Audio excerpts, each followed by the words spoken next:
Em uma noite chuvosa de outono em Lisboa, o som de um trovão rasgou o céu como um grito de raiva contida, e João, com as mãos trêmulas, abriu a porta da velha casa de família que jurara nunca mais pisar. Ali, no porão empoeirado, uma carta amarelada caiu de uma prateleira instável, revelando segredos que o pai havia enterrado junto com seu amor pelo filho gay. Naquele instante, o mundo de João desabou e renasceu. Ele não era mais o abandonado, mas o herdeiro de uma fortuna oculta que poderia curar feridas antigas, ou destruí-las para sempre. João correu os dedos pela caligrafia trêmula do pai, as palavras saltando da página como fantasmas. Meu filho, perdoe-me por te abandonar. Esta casa guarda mais do que memórias, guarda o legado que neguei por medo. Uso para construir o que eu destruí. Lágrimas misturaram-se à poeira no ar úmido, e pela primeira vez em anos, João sentiu um fogo acender no peito, não de ódio, mas de possibilidade. Ele, o rapaz de 28 anos que fora expulso aos 18 por amar outro homem, agora segurava as chaves de um império escondido em ações antigas de companhias de vinho do Douro e propriedades negligenciadas em Alfama. Mas com a fortuna veio o peso, a cidade inteira, que o olhara com desdém, agora o espiaria com cobiça. Enquanto a chuva batia contra as janelas embaçadas, João ligou para Miguel, o único amigo que restara fiel durante os anos de exílio autoimposto em um emprego medíocre como barista no Chiado. Miguel, você não vai acreditar. Meu pai. Ele deixou tudo para mim. Mas e se for uma armadilha? E se a cidade me engolir de novo? A voz de Miguel, grave e reconfortante como o fado que ecoava nas ruas, veio pelo telefone. Então vamos desenterrar isso juntos, João. Como nos velhos tempos, antes de tudo desabar. Miguel, com seus 30 anos e olhos castanhos que pareciam carregar o peso do Atlântico, era mais que um amigo, era o amor que João nunca ousara nomear, reprimido por medo de perder o pouco que tinha. Na manhã seguinte, sob um céu que finalmente se abria em tons de azul prometedor, João e Miguel entraram no Banco Central de Lisboa, documentos amarelados na mão. O gerente, um homem de terno impecável e olhar cético, ergueu uma sobrancelha ao ver o nome de João, o escândalo da família ainda sussurrado nos salões da alta sociedade portuguesa. Senhor Oliveira, isso é inesperado. Seu pai era um homem discreto, mas generoso. Estas ações valem milhões de euros hoje. O ar-condicionado do banco pareceu gelar o sangue de João. Ele imaginou o pai, o rígido Armando Oliveira, patriarca de vinícolas familiares, escondendo essa herança para puni-lo ou protegê-lo. Miguel apertou sua mão por baixo da mesa, um toque sutil que dizia, estou aqui. Mas a notícia se espalhou como fogo em palha seca. Jornais locais estampavam, herdeiro gay de fortuna esquecida retorna a Lisboa. Amigos falsos surgiam das sombras, tias distantes ligavam com vozes melosas pedindo ajuda familiar. E então veio o primeiro golpe, uma carta anônima, deslizada sob a porta da casa restaurada, ameaçando expor segredos sujos da família se João não dividisse a herança. Quem diabos faria isso? Murmurou João, o coração acelerado enquanto lia as palavras venenosas. Miguel, folheando o envelope, notou o selo de uma vinícola rival no Douro, os Vaz, inimigos antigos dos Oliveira, que cobiçavam as terras há gerações. A tensão crescia como as videiras no verão português, e João decidiu confrontar o passado. Viajaram para o Douro em um trem rangente, o rio serpenteando abaixo como uma veia pulsante da nação. Lá, na mansão decadente dos Vaz, encontraram Sofia Vaz, a filha do patriarca, uma mulher de 25 anos com cabelos negros como a noite e olhos que brilhavam com ambição. João Oliveira, o prodígio perdido, disse ela com um sorriso que não chegava aos olhos. Ouvi dizer que encontrou o tesouro do seu pai. Mas e se eu disser que parte dele nos pertence? A conversa se desenrolou em uma sala cheia de retratos ancestrais, vinho tinto servido em taças de cristal. Sofia revelou um documento forjado, alegando que Armando havia prometido terras em troca de silêncio sobre pecados do filho. João sentiu o chão tremer. Pecados. Você quer dizer meu amor por quem eu sou? Miguel interveio, voz firme, isso é chantagem, Sofia. E nós sabemos disso. Mas ao saírem, uma briga irrompeu entre João e Miguel no carro alugado, serpenteando pelas curvas do vale. Porque você sempre me protege como se eu fosse frágil, explodiu João. Porque eu te amo, idiota. Desde o dia que você me salvou daquela multidão no período de 2015. As palavras pairaram no ar, confessionais e cruas, enquanto o sol se punha sobre os vinhedos, tingindo tudo de vermelho sangue. De volta a Lisboa, o conflito se aprofundou. João investiu parte da fortuna em um centro comunitário GLBT no Bairro Alto, um farol de aceitação em meio às ruas estreitas e fado melancólico. Inauguração marcada, mas sabotagens começaram, grafites homofóbicos nas paredes, fios cortados nas luzes. É a cidade inteira contra mim, confidenciou João a Miguel em uma noite no terraço da casa, o Tejo brilhando abaixo como um espelho de prata. Miguel, com as mãos nos ombros dele, sussurrou, não é a cidade. É o medo que eles carregam. E o nosso? Vamos enfrentá-lo juntos. O beijo que se seguiu foi inevitável, um selo de anos de tensão não dita, sob as estrelas que pareciam aprovar. Mas o clímax se aproximava. Durante a inauguração, com drag queens e ativistas enchendo o espaço, Sofia Vaz apareceu com um advogado, documento na mão, exigindo 40% da herança. A multidão murmurou, olhares curiosos virando para João. Ele é o impostor, gritou um homem da plateia, e quando velhos preconceitos. João subiu ao palco, coração martelando, e revelou a carta do pai para todos. Meu pai me abandonou por quem eu amo, mas me deixou isso para eu consertar o que ele quebrou. Não por dinheiro, mas por amor, amor próprio, amor pelos que foram marginalizados como eu. Lágrimas rolaram, e Miguel, ao seu lado, completou, e amor entre nós, que a cidade tentou apagar. A multidão aplaudiu, mas Sofia não recuou. Em uma reviravolta, João descobriu, através de um investigador particular, que o documento dela era falso, forjado por seu próprio irmão, invejoso. Confrontada em uma cafeteria no Rossio, Sofia desabou. Eu só queria provar que sou digna, como você. Meu pai me rejeita por ser lésbica, e eu pensei que te derrubando.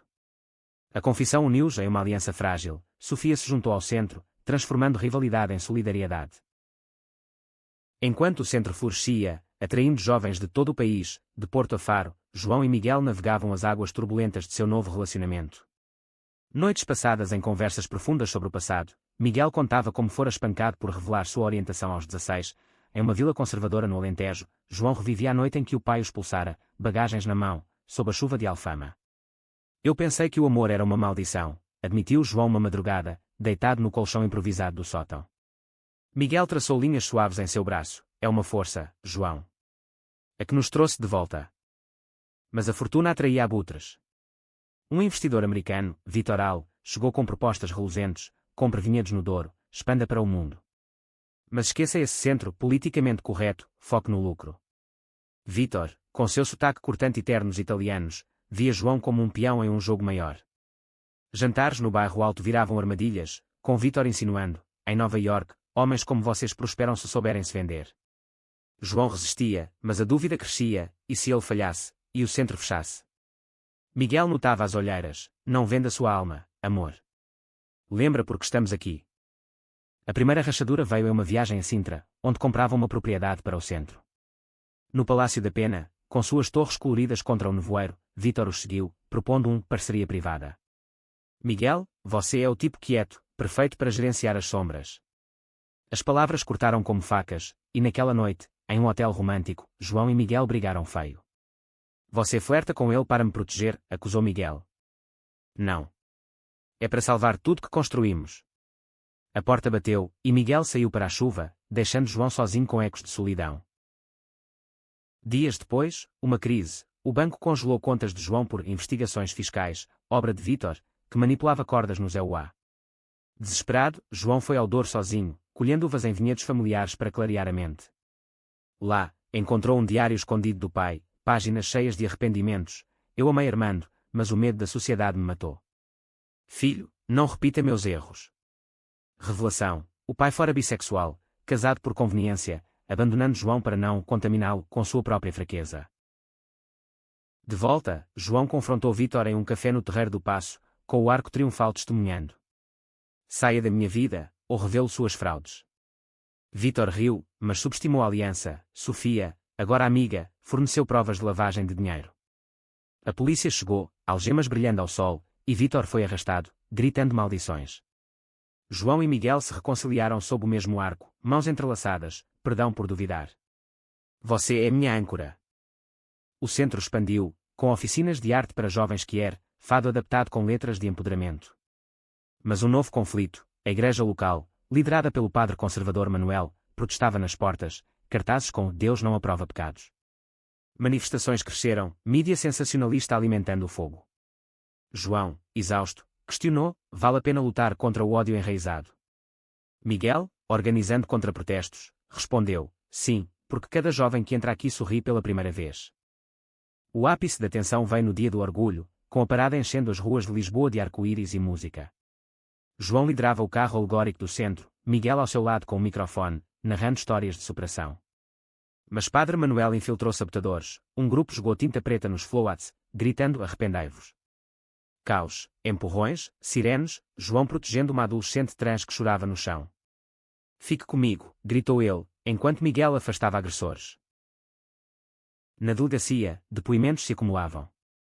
Padre Manuel, interrogado, revelou motivações pessoais. Meu irmão era como vocês. E se perdeu para o pecado.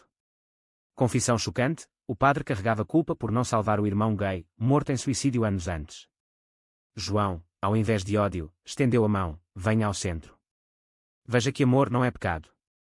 Manuel recusou inicialmente, mas uma semente foi plantada. Enquanto isso, a herança se revelava mais profunda. Ações incluíam terras em Évora, onde João descobriu uma comunidade escondida de artistas que era dos anos 70, exilados durante a ditadura Salazar. Eles, agora idosos, compartilharam histórias ao redor de fogueiras, vinhos alentejanos fluindo. Você é o eco do que sonhamos, disse uma pintora, Dona Rosa, com mãos enrugadas. Inspirado, João financiou um museu lá, ligando passado e presente. Mas reviravoltas pessoais testavam o casal. Miguel recebeu uma oferta de emprego em Londres, curadoria de uma galeria moderna. É uma chance de vida, disse ele, olhos evasivos. João sentiu o pânico subir, então nosso amor é só uma fase portuguesa. Noites de silêncios pesados, passeios pelo castelo de São Jorge sem palavras. Finalmente, em uma encosta do Monsanto, com Lisboa aos pés, Miguel confessou, eu tenho medo de te arrastar para baixo. Você merece o mundo. João rebateu, o mundo é aqui, conosco. Fique. A decisão veio com um escândalo. Tabloides vazaram fotos antigas de João beijando um ex-namorado, torcendo para provar instabilidade. A cidade dividiu-se, apoiadores lutaram o centro, mas família distante cortou laços. João, no limite, considerou vender tudo e fugir. Mas uma carta de Dona Rosa chegou, fortunas não são ouro, são corações que mudamos. Ele raliou, transformando o museu em Évora em um festival anual, atraindo milhares. Sofia, agora parceira no negócio, revelou seu próprio romance, com uma jornalista investigativa, Ana, que cobria o centro. Você nos deu coragem, disse Sofia em um jantar no Time Out Market, pratos de petiscos partilhados. O grupo cresceu, amizade tecida em fios de vulnerabilidade. Com o festival em Évora se aproximando, tensões internas explodiram. Um jovem voluntário, Pedro, de 22 anos, acusou João de favoritismo a Miguel nas decisões do centro, ciúmes mal disfarçados por sua própria luta com a identidade fluida. Reuniões viraram batalhas verbais, com Pedro gritando, você acha que dinheiro compra a igualdade? João, ferido, respondeu, não compro, eu luto por ela, como você. Miguel mediou, mas o dano estava feito, Pedro saiu, juntando-se aos protestos do padre. A noite antes do festival, uma tempestade atingiu Évora, rios inchando, estradas bloqueadas. João e Miguel dirigiram através da chuva, carregando suprimentos, o carro patinando em lama. Isso é um sinal, brincou João, voz trêmula. Miguel parou o carro em uma curva, virando-se, sinais são o que fazemos deles. Eu escolho você. O beijo na cabine úmida foi feroz, selando promessas contra o mundo. O festival abriu sob céus limpos, barracas de arte quier, danças ao som de morna cabo-verdiana misturada com fado.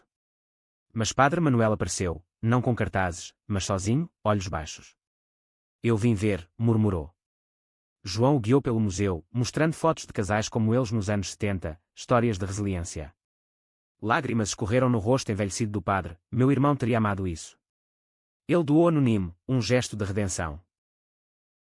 Pedro retornou no final, pedindo desculpas, eu via monstro onde havia herói.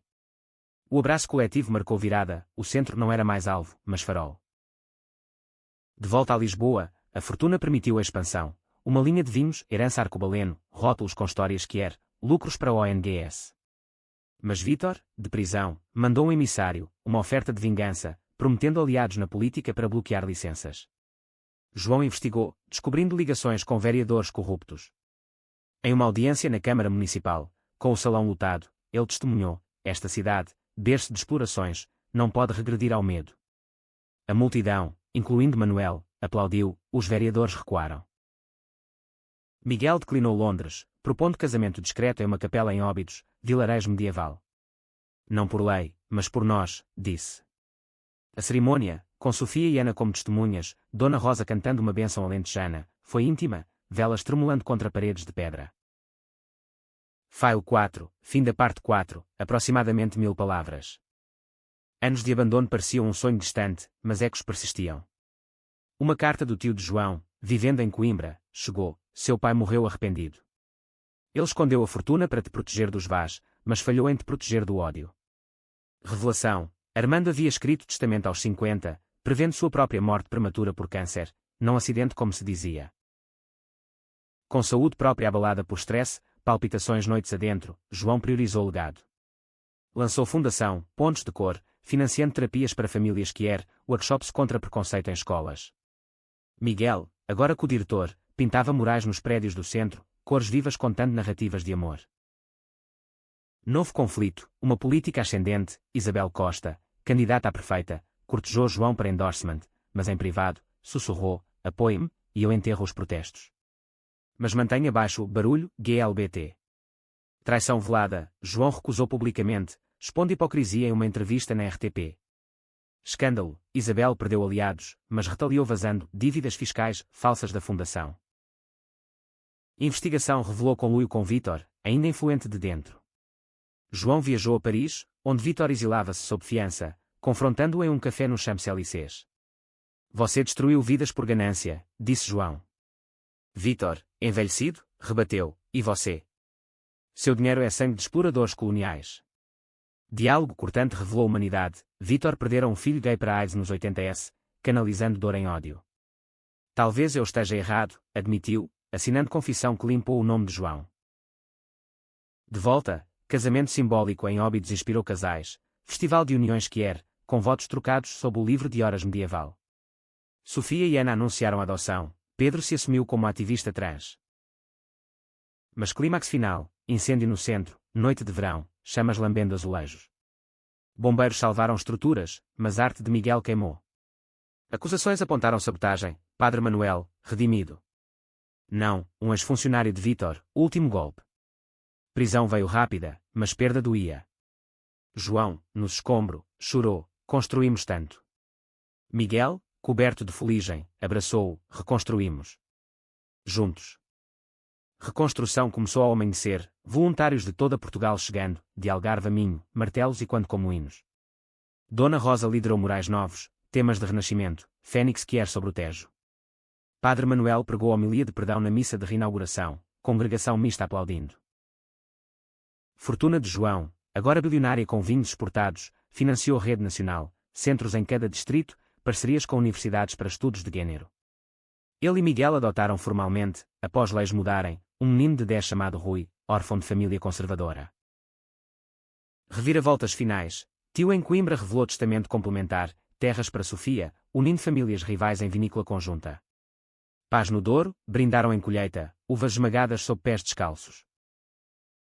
Isabel Costa, derrotada, se converteu, filha lésbica a confrontou, levando-a a discursar por direitos na Assembleia. Vítor, de prisão, escreveu livro de redenção, doando royalties ao centro. Anos depois, Lisboa transformada, bandeiras arco-íris em prefeituras, fado que era em casas noturnas. João, grisalho mas radiante, e Miguel, ainda o protetor, caminhavam pelo Chiado, mãos dadas. De abandonado arquiteto de sonhos, refletiu João. Miguel sorriu, e de amigos a eternos.